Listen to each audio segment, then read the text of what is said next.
Hi guys, it's Rune here, and today I'm going to show you how I made my oversized giant rabbit ears for cosplay.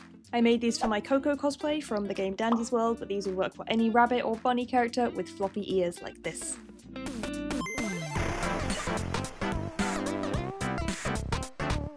So first you're going to take your 1mm EVA foam and you're going to roughly draw out the shape of your ears on that. Now you can find this online or in a lot of craft stores. Just type in 1mm EVA foam and that's what you'll get. And then you want to cut out the rough shape of your bunny ears. Make sure this is the size that you want them to be and you want to cut out 2 of those. Next take some craft wire or garden wire and form this kind of U shape, which is about 1/3 of the length of the ears. This is just to reinforce the base of the ears and to keep it all together. And then cut out a strip of foam to go on top of this. Now you want to glue this using either hot glue or super glue or any kind of glue, it doesn't really matter as long as it's a strong glue. Hot glue this onto the foam ear shape that you cut out earlier at the base of the ear. Make sure you leave 2 points of the wire sticking out at the base of the ear, which will help us keep it on the headband later, like that. And then reinforce it by gluing that strip of foam that you cut out earlier on top of the wire. Next you'll want some short fur fabric in whatever colour you want your ears to be. So obviously I used brown. I actually used a brown blanket, which is pretty much the perfect size, so a little hack for you there. Furry blanket in whatever colour you want the ears to be. Next you want to take your furry blanket or fur fabric and cut an ear shape out of these. You want this to be about 1 inch wider than your foam version of the ear, and you want to cut out 6 of these exactly the same. Now the extra inch on the edge is for sewing space and a little bit of seam allowance, so just make sure it's bigger than your foam shape from earlier. Next, lay 2 of the ear shapes inside out like this, so the side that you want to be facing outwards at the end is going to be on the inside here. And then you're going to pin that together like that, and then you want to hand sew all the way around the edge of this with nice tight stitches. Now this does take forever. You might be able to use a sewing machine for this bit, but I didn't want to risk the fur gunking up my sewing machine, and I find hand sewing quite relaxing anyway. So I put on my favourite anime and just sewed all the way around, leaving the very end of the base. It does take a long time, but it's a nice little activity to zone out and do. And don't sew up the flat base of the ear because we're going to use that to stuff it later. I kind of forgot to record this next part. But you want to sew a line from about 20 centimeters from the end of the ear all the way up the middle, up to the base through both sides of the fabric. Next you're going to take some stuffing. I think I use microfiber stuffing, which is the kind you use for plushies, but you can use literally anything for this, like scraps of fabric, any kind of stuffing from plushies or cushions or anything. And then you just shove it inside that ear, get like a stick or something, I'm using a tripod here, and just really shove that stuffing right down to the end of the ear. You don't want a flat, sad end of your ear. So just stuff it. There's no need to like really force it in there. It doesn't need to be like completely full up, but just make sure it's nice and squishy and plush. That's what you want. There will be no sad flat ears on my watch.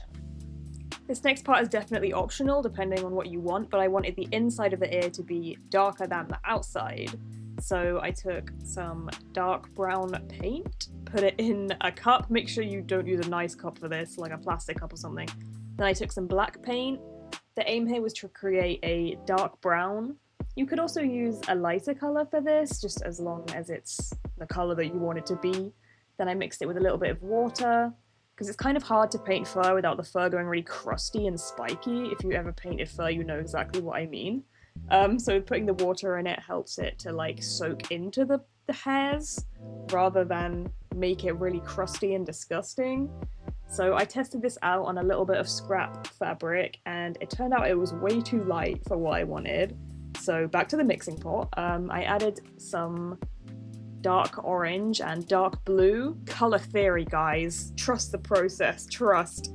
So I mixed that together and tested it out again, and this time it was a little bit too grey, so I just kept mixing until it was the color that I wanted. There we go. Third time is the charm. And then I used a section of a kitchen sponge that I just cut off, and I started sponging that paint onto the inside of the ear. Now, if you're worried about this, you could probably use tape to make it a bit neater, but since I was using a square sponge, I was pretty confident I could just freehand this, and to be honest, I did. It looked pretty good, so no problems here, guys. Anyway, you just want to paint the whole of the inside of that ear, however much you want to be a darker colour, like this. So just sponge that on both ears, obviously, and then if you're impatient like me, give it a little hair dry. You can also brush through the fur at this point. So I brushed the inside one way and the outside another, so it looks really nice and smooth. God, that clip is so satisfying. Next it's time to assemble your ears. So you want to get that secret 5th and 6th ear shape that you cut out earlier, lay that down first, and then your foam creation that we also assembled earlier, and then finally that plush ear shape. And then once again you're going to hand sew all the way around the edge of this too, so leaving the foam on the inside and making one big ear with a flat back like this. As you can see, I was watching K-pop Demon Hunters. I think I got through the entire film just sewing like one ear, so it does take a long time. And make sure the end of the foam with those 2 little pieces of wire from earlier are sticking out of the base of the ear. You can see my little toes tapping. Wow. The next thing we need to do is attach these ears to the headband, so make sure you use a nice, thick, sturdy headband, because they do end up quite heavy. So you just want to wrap those 2 wires that were sticking out around the headband, and then hot glue everything in place. Hot glue the top layer of fur to the headband like this, and make sure you put them both the right way round, and then you want to hot glue any edges, just, you know, really make it really secure. Also, please be careful, hot glue can burn you. It does get quite hot, so just don't touch it with your bare hands. Be very careful when you use it. Next, we're going to trim the fur from the other side of the ears, and you're going to carefully sew that to the fur that you just hot glued down. You'll want to go over this a few times and make it really secure, because this is basically what's keeping the ears onto the headband. So sew over it a couple of times, add more hot glue if it feels like it needs it, and after this you're pretty much done. I once again forgot to film the last part, which is pretty much just gluing some little white pom-poms or some white fur around the edge because of her little white headband that she has.